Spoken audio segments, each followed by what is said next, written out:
Well, hello civilians. Welcome back to our channel. And today we will finally answer whether America is a superpower or not. So, let's begin.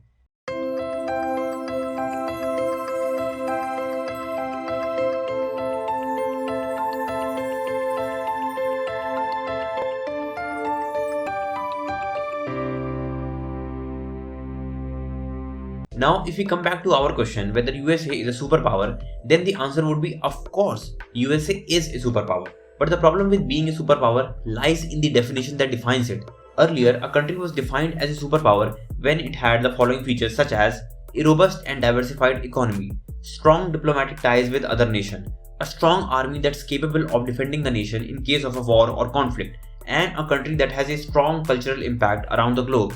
If we go by this definition, then USA definitely qualifies for being a superpower. But shouldn't we change this criteria a little? Especially when there are millions of Americans who struggle to put food on the table. Times have now changed and we no longer need to measure the progress of a country like we did in the past. We don't need to count the number of billionaires that live in a country. Or we don't need to count the number of guns, weapons or nuclear weapons that a country has. We don't need to count how big, diversified or robust the economy is. We don't need the power to put sanctions on other smaller nations or have influence over the rest of the world when our own people are broke as f***. Lastly, we don't need to grow more economically when there's such a huge disproportion in the wealth of the rich and the poor. What we do need is to implement a new set of rules that measures other factors such as happiness of our citizens, their physical and mental well-being. There should be proper housing for them. There should be proper clothing for them. They should be able to earn enough to support themselves and be able to put food on the table for their family. They should have access to universal healthcare and universal education. They should have access to clean drinking water and electricity.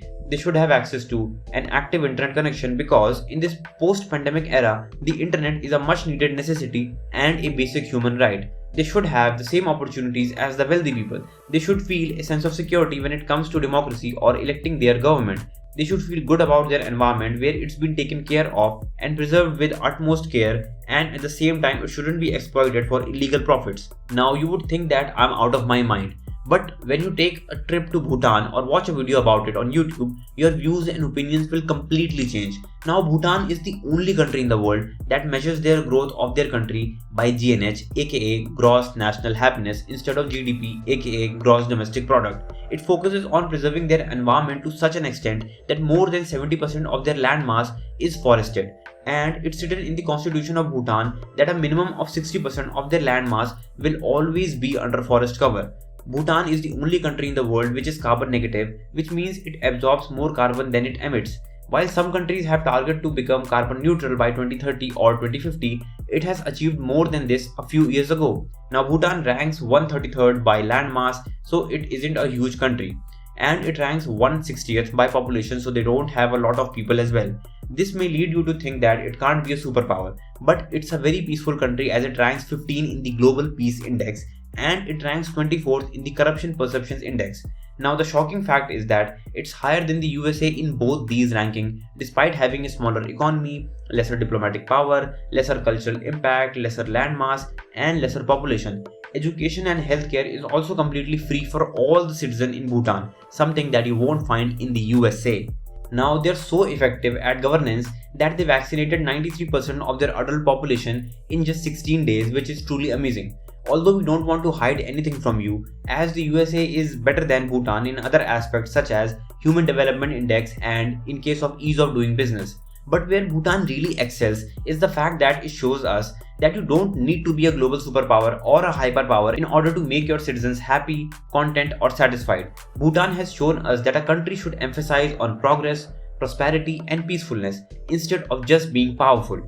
Now Bhutan isn't the only country that focuses on the well-being of their citizens, as there are other countries as well, and they're as follows: Canada, Norway, New Zealand, Iceland, Ireland, Finland, Netherlands, Switzerland, Australia, Germany, Sweden, Belgium, Denmark, Singapore and Austria. If you take an example of any of these countries, then you will find that none of these countries is a global superpower by any means. But what they have accomplished for themselves and for their citizens is far greater than being a superpower. In today's time, we don't need to invest in guns or weapons to be called a superpower. What we do need is to invest in making the lives of our citizens more livable by ensuring that their basic needs are taken care of and they have an equal opportunity just like their wealthy citizens. It's time to stop being a superpower and start being more human, where we live with human compassion and not just with greed for more. In the end, I would like to quote Mahatma Gandhi, and he said, "The world has enough for everyone's need, but not for everyone's greed." Well, that was it for today's CiBillions. Now, if you really liked our content, please like, comment, share, and subscribe. Your likes really motivate us to make more content just for you. And do follow us on Instagram, because our community of like-minded people is growing bigger day by day. So, thanks for being with us until the end. We'll see you in the next one, and thank you.